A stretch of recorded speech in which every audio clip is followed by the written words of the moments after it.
بسم اللہ الرحمن الرحیم الحمد للہ رب العالمین وصلی اللہ وسلم وبارک علی عبدہ ورسول محمد وعلی آلہ وصحبہ اجمعین اما بعد۔ شیخ محمد بن جمیل زینو رحمۃ اللہ علیہ نے دوسرا سوال ذکر کیا ہے جو رسول اکرم صلی اللہ علیہ وسلم سے پوچھا گیا۔ حضرت جبریل نے پوچھا فاخبرنی عن الایمان، اے نبی آپ مجھے ایمان کے بارے میں بتائیے۔ اللہ کے نبی نے فرمایا علیہ الصلوۃ والسلام ان تؤمن باللہ، سب سے پہلے آپ نے کہا کہ تم اللہ پر ایمان لاؤ، اور پچھلے درس میں آپ کے سامنے بات آئی اللہ پر ایمان چار چیزوں کے بغیر نہیں ہوتا ہے۔ جب تک کوئی مسلمان چار چیزوں پر ایمان نہیں لاتا اللہ پر ایمان اس کا نہیں مانا جائے گا۔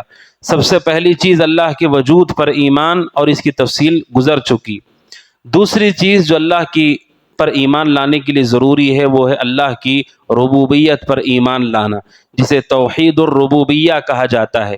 کیا ہے توحید الربوبیہ؟ توحید الربوبیہ کا مطلب ہمارا یہ عقیدہ ہو، اور مضبوط عقیدہ ہو، کہ اللہ تبارک و تعالیٰ اپنے افعال اور اپنے کاموں میں اکیلا اور یکتا ہے۔ اللہ تعالیٰ کے کیا کام ہیں؟ اللہ تعالیٰ ہی ہے جو پیدا کرتا ہے، اللہ ہی ہے جو موت دیتا ہے، اللہ ہی ہے جو کائنات میں تصرف کرتا ہے، اللہ سبحانہ و تعالیٰ ہی ہے رزق دیتا ہے، نفع نقصان کا مالک بھی اللہ تبارک و تعالیٰ ہے۔ وہ اپنے کاموں میں اکیلا اور یکتا ہے اور اس کا کوئی شریک نہیں ہے۔ اس بات کو دل کی گہرائی سے ماننا توحید ربوبیت ہے۔ مختصر الفاظ میں اگر کہا جائے اللہ کو اس کے کاموں میں اکیلا جاننا۔ ہمارا یہ عقیدہ ہے کہ اللہ تبارک و تعالیٰ اپنے کاموں میں اکیلا ہے، کوئی اس کا شریک اور پارٹنر نہیں ہے، نہ اس کا کوئی مددگار نہیں۔ آپ سنتے ہیں کہ فرشتے بہت سارے کاموں پر ہیں، بعض فرشتے بارش کے لیے، بعض پہاڑوں پر ہیں، بعض روح قبض کرنے کے لیے ہوتے ہیں۔ یہ سارے کے سارے جو فرشتے ہیں یہ سارے کے سارے اللہ تبارک و تعالیٰ کے مخلوق، اور صرف اس کا حکم نافذ کرتے ہیں۔ جیسے انہیں کہا جاتا ہے کرنے کے لیے صرف وہی وہ کرتے ہیں، ان کا اپنا کوئی تصرف نہیں ہوتا ہے اس کائنات میں، ان کا کام صرف اللہ کے حکم کو نافذ کرنا ہے۔ ہمارا یہ عقیدہ ہے کہ جو اللہ سبحانہ و تعالیٰ کے اس نظام پر مأمور ہے وہ بھی اللہ تبارک و تعالیٰ کے تابع ہیں۔ جب اللہ نے فرشتوں کو کوئی اختیار نہیں دیا، حضرت جبریل جب چاہے تب نہیں آ سکتے، جب چاہے موت کا فرشتہ موت نہیں لا سکتا ہے، جب فرشتوں کو اس کا اختیار نہیں دیا گیا تو پھر کائنات میں کسی کو اس کا اختیار نہیں دیا گیا ہے۔ ہمارا یہ عقیدہ ہے کہ اللہ تعالیٰ ان کاموں میں اکیلا ہے۔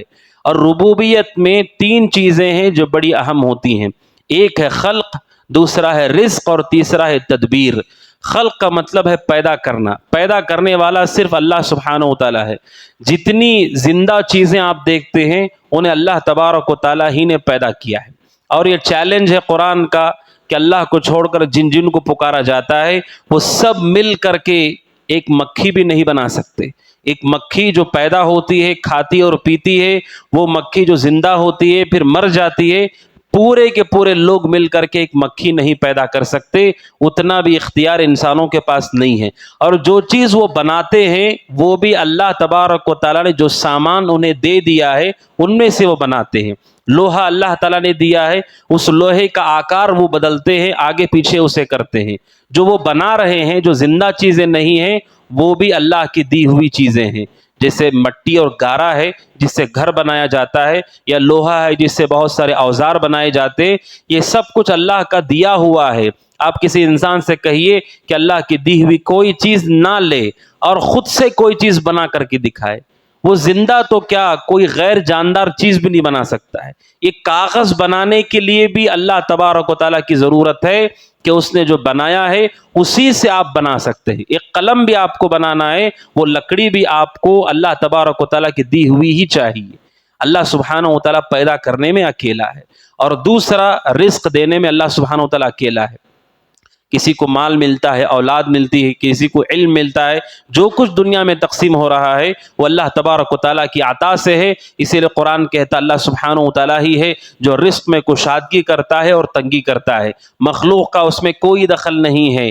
اللہ سبحانہ و تعالیٰ ہی اولاد دیتا ہے۔ قرآن کہتا ہے اللہ تعالیٰ کسی کو بیٹے دیتا ہے، کسی کو بیٹیاں دیتا ہے، کسی کو دونوں دیتا ہے، کسی کو کچھ نہیں دیتا ہے، وہ اس کا اپنا فیصلہ ہے۔ رزق دینے میں بھی اللہ سبحانہ و تعالیٰ ہی تنہا ہے، شفا بھی اللہ کا رزق ہے، وہی دیتا ہے۔ صحیح بخاری کی حدیث حضرت عائشہ رضی اللہ عنہا کہتی ہیں اللہ کے نبی کی سنت تھی آپ کسی بیمار کے پاس جاتے یا کسی بیمار کو آپ کے پاس لایا جاتا تو آپ ایک دعا پڑھتے تھے، آپ کہتے تھے اذهب البأس رب الناس اشف انت الشافی لا شفاء الا شفاؤک شفاء لا یغادر سقما۔ صحیح بخاری کی حدیث ہے، اللہ کے نبی یا خود جاتے یا آپ کے پاس لایا جاتا تو آپ یہ دعا پڑھتے تھے۔ کیا ہے دعا میں؟ اذهب البأس، اے اللہ بیماری کو دور فرما، شفا عطا فرما، واشف انت الشافی، تو ہی شفا دینے والا ہے، لا شفاء الا شفاؤک، تیرے علاوہ کوئی شفا دینے والا نہیں ہے۔